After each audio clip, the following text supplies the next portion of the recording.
बिस्मिल्लाहिर्रहमानिर्रहीम। अस्सलाम वालेकुम व्यूअर्स, उम्मीद करती हूँ आप सब लोग खैरियत से होंगे।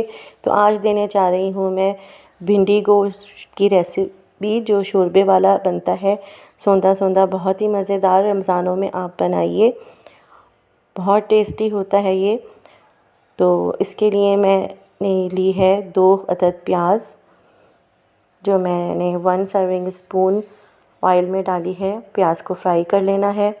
और फिर चिकन मैंने ली है हाफ़ केजी यानी आधा किलो। इसको अच्छे से भून लेना है कि इसका कलर चेंज हो जाए।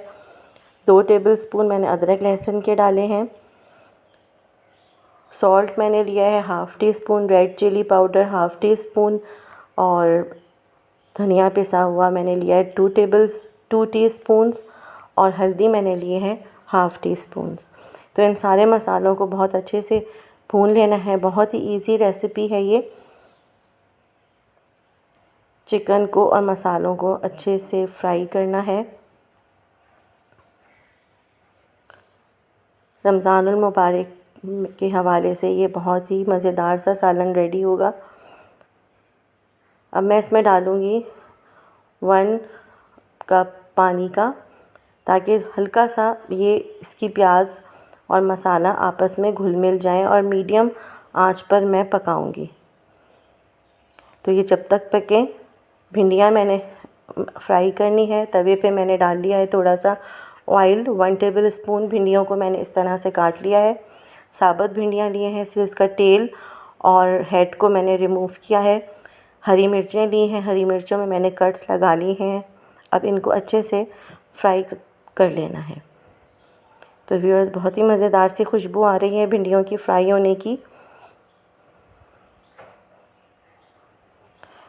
हल्का हल्का सा जब भिंडियों का कलर चेंज होने लगे तो आप फिर चूल्हा बंद करें। इसलिए मैं भिंडियों को फ्राई कर रही हूँ कि इनका लेस नहीं बनता शोरबे में जाके, और ये टेस्ट भी इनका बहुत अच्छा सा हो जाता है। तो ये देखिए, प्याज बिल्कुल गायब हो गई है, मसाला अच्छे से भुन गया है, ऑयल ऊपर आ गया। मैंने 4 टेबलस्पून दही के डाले हैं, और इनको मैं अच्छे से, मैंने दही को भी भून लिया है। और 1 मग पानी का, बस जितना आपकी मर्ज़ी शोरबा रखें आप, 1 उबाल आने तक पकाएं, और फ़ौरन भिंडियाँ, तली हुई भिंडियाँ और तली हुई मिर्चें शोरबे में डाल दें। बस इनको 2-3 मिनट तक पकाना है, ज़्यादा नहीं पकाना। हाफ़ टी स्पून एंड में गरम मसाले का डालना है। तो जी, थोड़ी सी देर मैंने ढककर इसको पकाया, 2 मिनट, और ये रेडी है। तो ये देखिए कितने मज़ेदार खुशबूदार सालन रेडी हो चुका है। आपको मेरी रेसिपीज़ पसंद आई हो तो प्लीज़ इसको लाइक शेयर करें। मुझे दुआ में याद रखें।